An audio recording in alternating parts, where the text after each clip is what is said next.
তো নমস্কার বন্ধুরা, আমি শুভঙ্কর।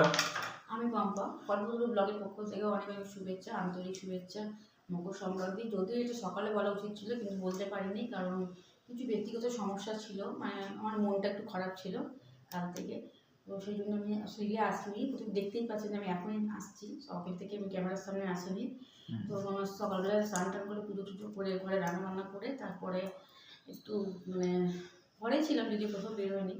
তারপরে আমি যাই একটু আপনাদের সঙ্গে সব কিছু ডিসকাস করি, তো এটাও বলি সকাল থেকে সবটাই উইশ করি, যখন সব বছরে সব কিছুই আপনাদের সঙ্গে উইশ করি, তো সেটাও করলাম। আর যারা আমাকে ফেসবুকে আমাকে উইশ করেছো, তাদের মেসেজগুলো আমি উপর থেকে দেখতে পাই স্ক্রিনে, তো তাদেরকেও জানাই অনেক অনেক শুভেচ্ছা। আপনারা ভালো থাকবেন, সুস্থ থাকবেন, ভগবান আপনাদের মঙ্গল করুক। আর আমার ইউটিউব ফ্যামিলিকেও জানাই অনেক অনেক শুভেচ্ছা। আপনারা সবাই ভালো থাকবেন, সুস্থ থাকবেন, আর আমাদের পাশে থাকবেন। ফেসবুক ফ্রেন্ডদেরও কথা বলছি, ইউটিউবেরও বলছি, ইউটিউব সাবস্ক্রাইবারদের সবার কথাই বলা সবার হচ্ছে কথাই এখানে। বলছি, সবাই আপনাদের পাশে থাকবেন। আমাদের